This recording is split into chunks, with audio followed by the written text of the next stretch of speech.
It was just after 11 p.m. on June 29, 2024, when chaos broke out in one of Chicago's most volatile neighborhoods. A 35-year-old rapper, well known in the local scene, was gunned down in cold blood while casually hanging out with friends. The murder didn't happen in some dark alley hidden from view. It happened on a street corner in the open, in front of witnesses, and worst of all, it was caught entirely on camera. At approximately 11:10 p.m., Chicago police were called to the 3300 block of West Franklin Boulevard. Residents had reported hearing multiple gunshots echo through the neighborhood, followed by screams. When officers arrived, they found a man lying motionless on the sidewalk, bleeding from several wounds. He had been shot at close range. Emergency services rushed him to Stroger Hospital, but by the time he arrived, it was too late. He was pronounced dead. Before we dive into this gripping story, make sure to subscribe to our channel for more true crime cases and updates. Your support helps us continue uncovering the truth. Police are investigating a deadly shooting on the city's west side. Officers tell us they were called to the area near Franklin and Spalding for a report of a person shot. That's when they say they found a 35-year-old man who had been shot several times. The victim was taken to a hospital where he later died. It's still not known who fired the shots.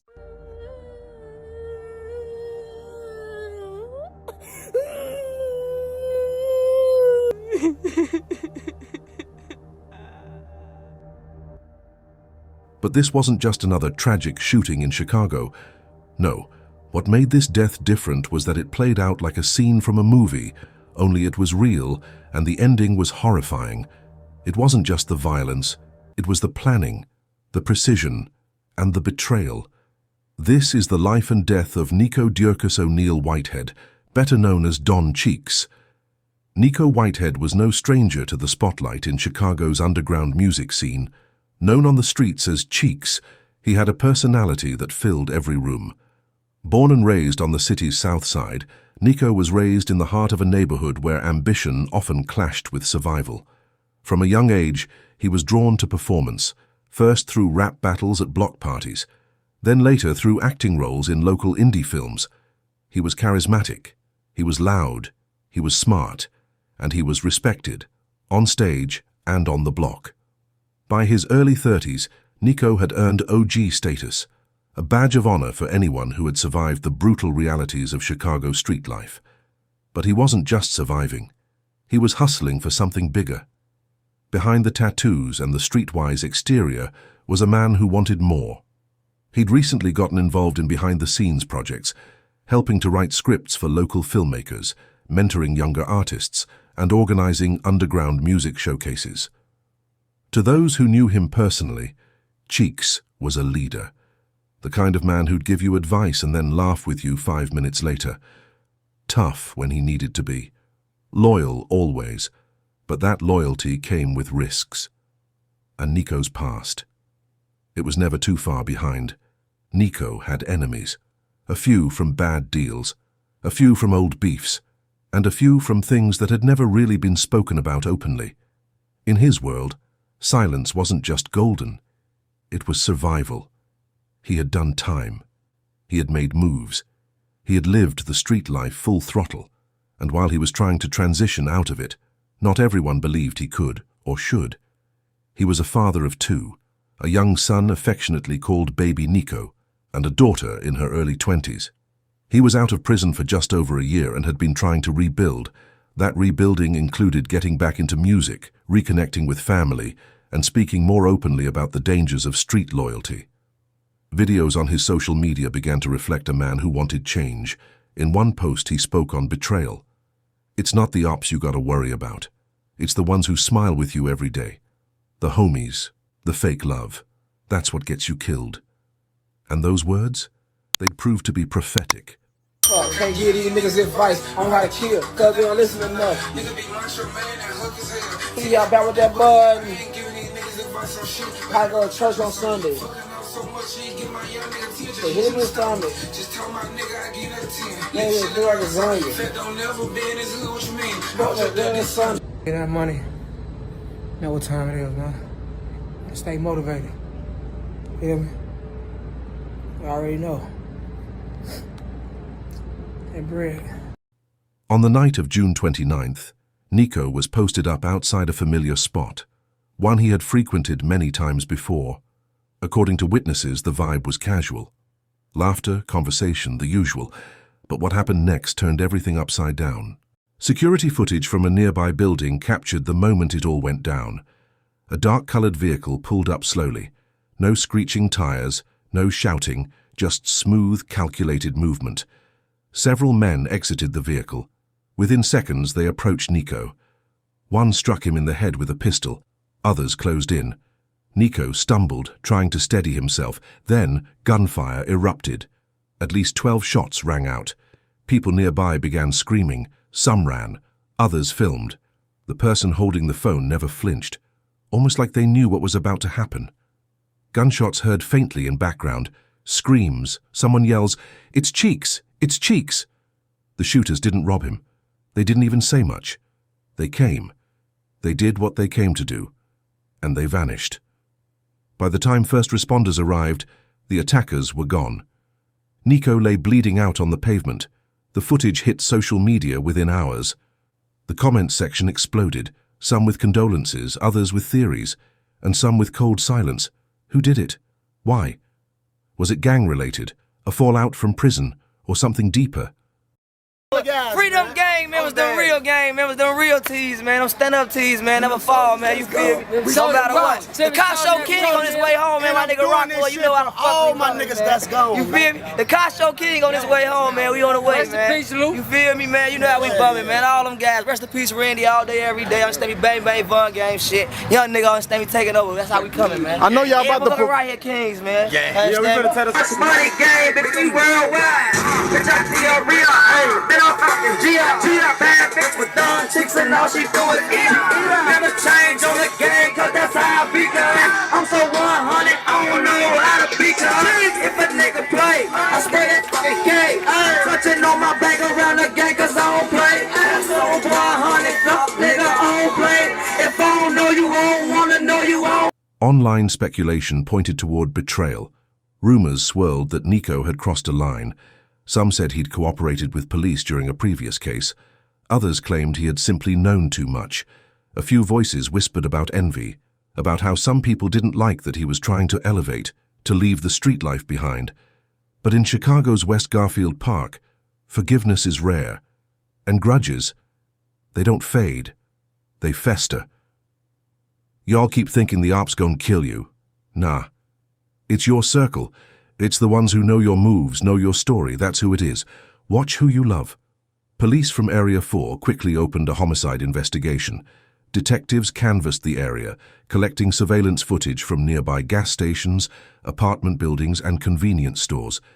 No shell casings were publicly recovered, no arrests were made, no suspects officially named. But the streets talked. Multiple unofficial sources claimed that the hit was carried out by individuals affiliated with a local vice lord set. The motive? Revenge. Some said it dated back years. Others said it was recent. But all agreed this wasn't random. In the days that followed, tributes to Nico Whitehead flooded the internet. Clips of his old music videos, interviews, even clips from his Zack TV appearances resurfaced. For some, he was a cautionary tale. For others, a hero lost too soon. Offline, the mourning was even heavier.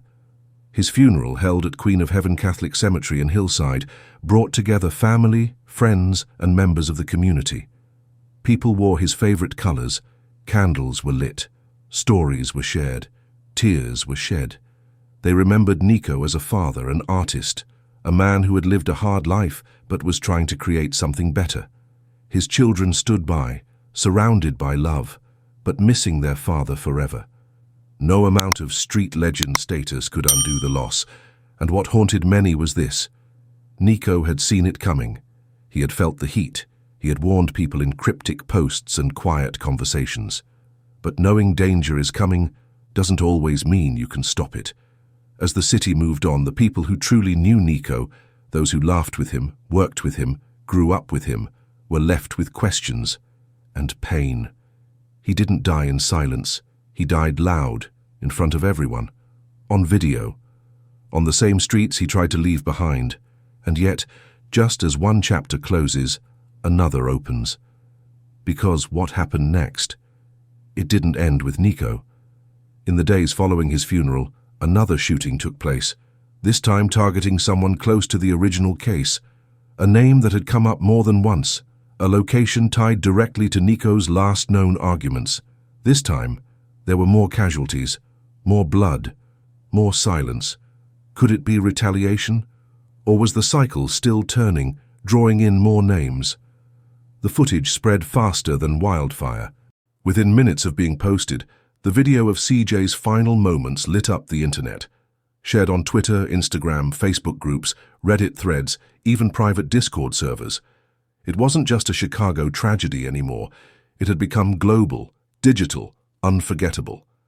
And everyone, from fans to bloggers to detectives, wanted to know one thing.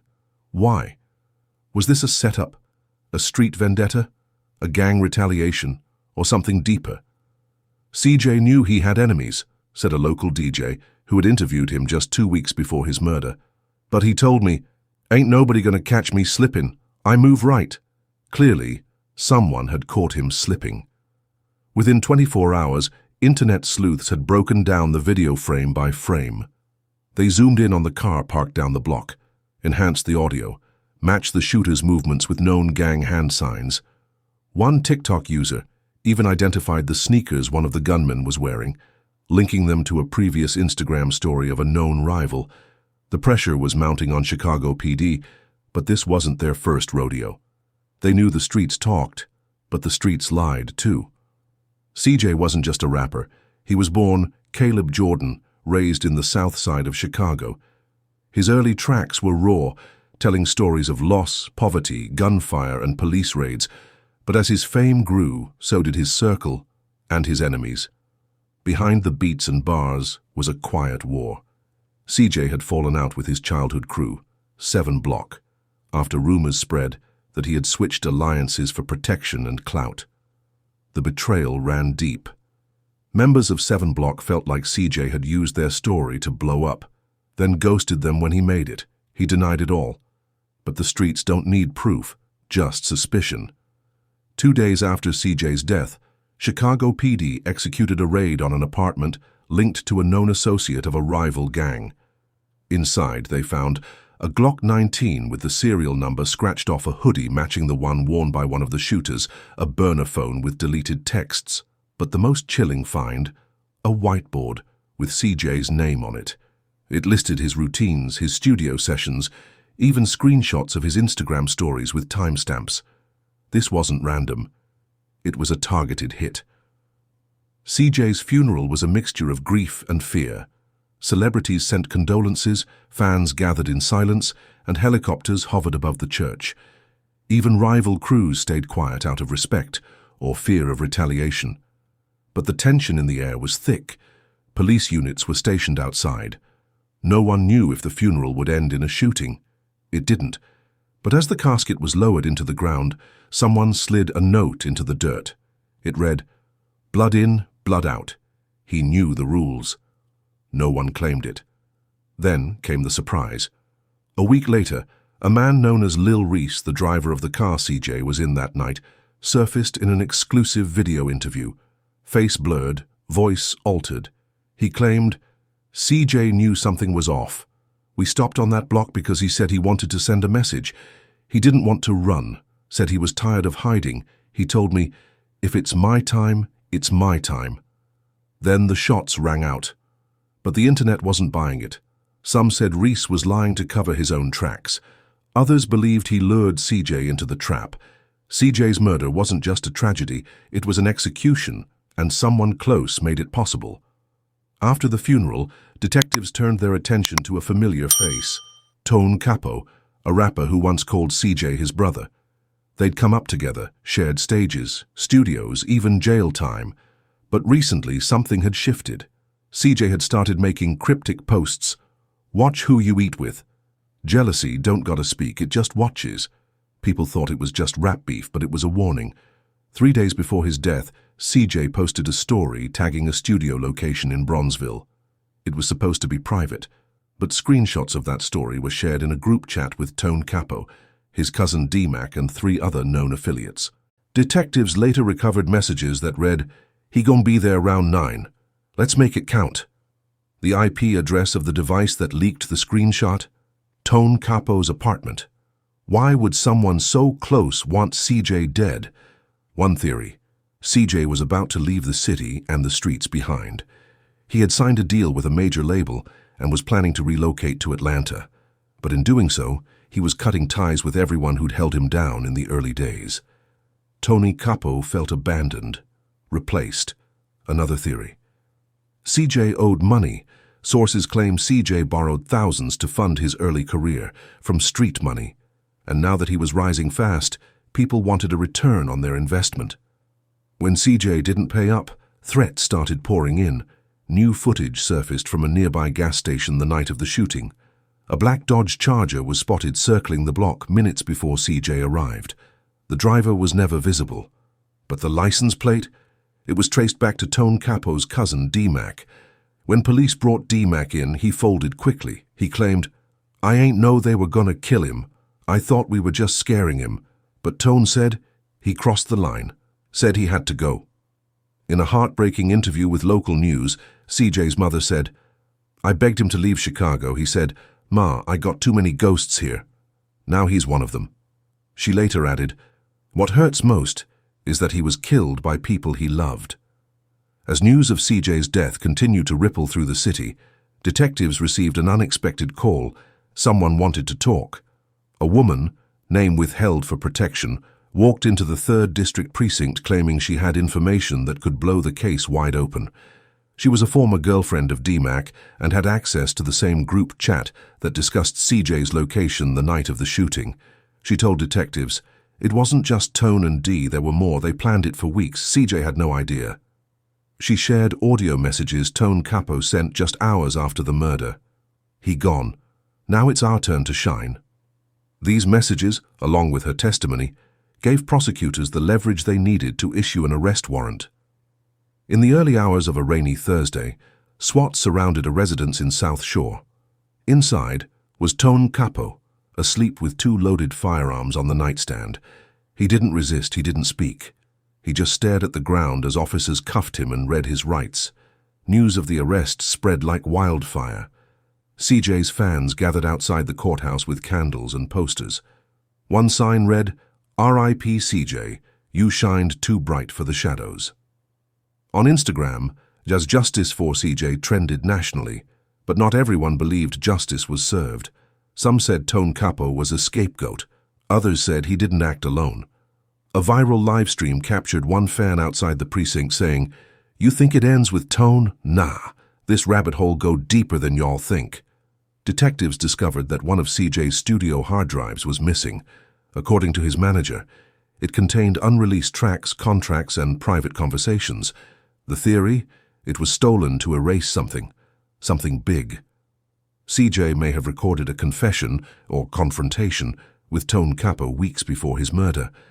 If that drive surfaces, it could not only confirm the motive, but expose more people involved. The footage of CJ's murder didn't just end with shockwaves through the community, it lit a match that set the streets of Chicago on fire. Within hours, rival sets began posting on Instagram and Twitter, not mourning but mocking. Memes, clips, live reactions. It became an internet battleground, but what most didn't know was the real war was happening offline. CJ's cousin, Dre, a known face in Southside, wasn't the type to stay silent. "Y'all gon' hear from me soon," Dre tweeted that night. 6 words that made the city hold its breath.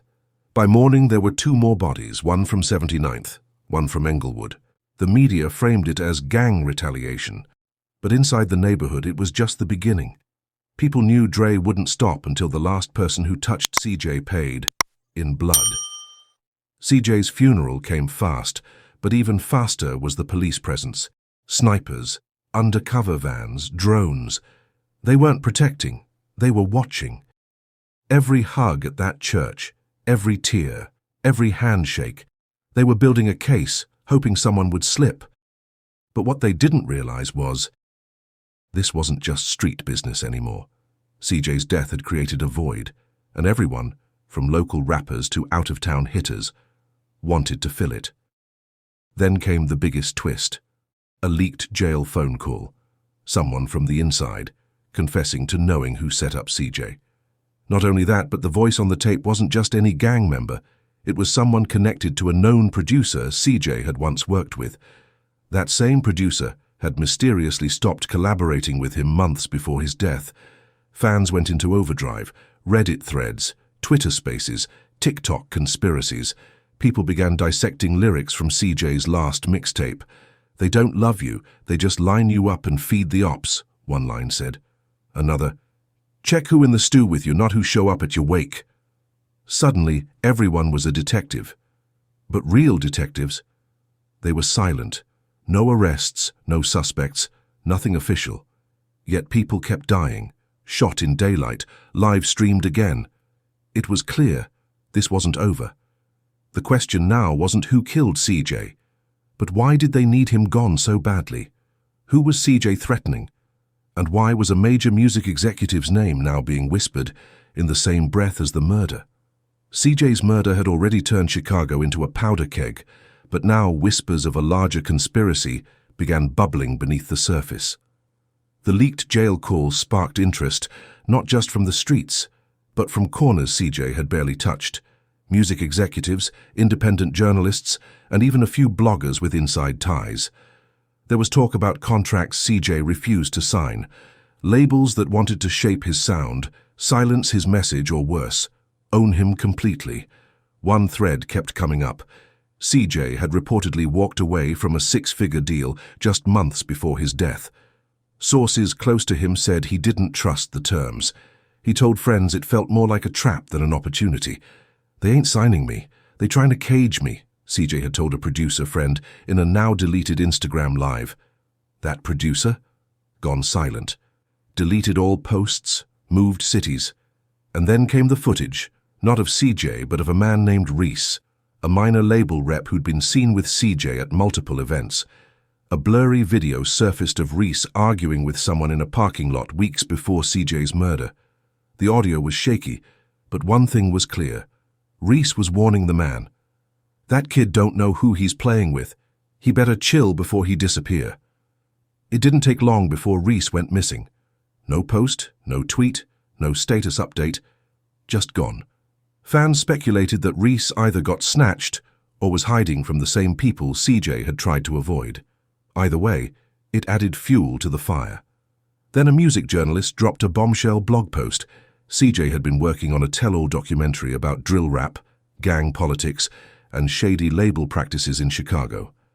The post included screenshots of emails, snippets of unreleased footage, and an outline that mentioned names, including a powerful executive rumored to have ties to street figures, a man once photographed backstage with major artists, a man CJ had apparently called out in private. It all painted a new picture. Maybe CJ's death wasn't just about gang retaliation. Maybe it wasn't about turf or colors. Maybe it was about silence, about stopping a story before it could be told. Meanwhile, Dre wasn't slowing down. With each cryptic Instagram post, it became clearer he was onto something. "They thought they ended it. Nah, I'm just getting started," one caption read, under a photo of a pair of bloody sneakers. The message wasn't just to CJ's killers, it was to everyone watching. But then something strange happened. Someone reached out. A voice message sent to Dre's burner phone, deep, distorted and chilling. "You keep digging, you gon' end up like your cousin. Stop while you can." The warning didn't stop Dre. It only made him more determined. While Dre pushed deeper into the web of lies and threats surrounding CJ's death, something began to emerge. A pattern. Young, independent rappers who refused to play by industry rules were vanishing one by one. Some were gunned down in broad daylight, others disappeared with no trace, their social media wiped clean and friends unwilling to speak. Dre compiled a list. At least 6 artists in the last 18 months, all with the same story.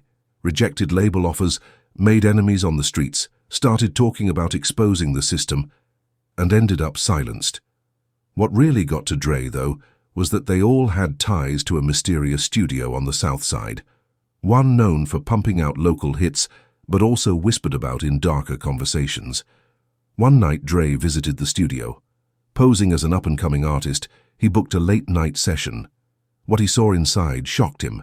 Cameras in every corner, conversations being recorded without anyone's knowledge, a back room with contracts, unsigned, unfiled, some with CJ's name. Dre snapped photos, but he wasn't alone. A man entered. Big, quiet, familiar.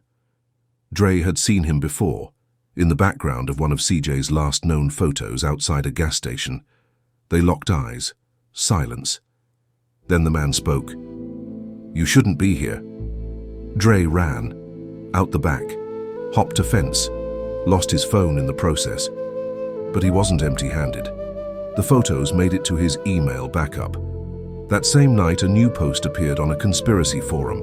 Anonymous user. Hidden IP. A zip file titled The CJ Tapes. Inside, raw footage from CJ's documentary. Clips of studio sessions, tense phone calls, hidden camera meetings, and most shocking of all, a sit-down with a major label executive and a masked man Dre had never seen before. The masked man's voice was cold. "This kid's either signing or disappearing, choose." CJ didn't flinch. "Then I guess I'll disappear, but they'll hear me before I go." The file ended there. No more footage. But it was enough. The streets erupted. Fans flooded social media. Hashtags exploded. Justice for CJ trended for days. Activists demanded a deeper investigation, but the authorities stayed quiet. Too quiet. If you believe Nico's story and the lives of artists like CJ deserve justice, then stand with us. Like this video, subscribe to our channel, and share your thoughts in the comments below. Is this just street beef or something deeper? Your voice can help keep this story alive. Together we can fight for truth, justice, and protection for independent artists. Join us next time, right here on Unraveled Crime.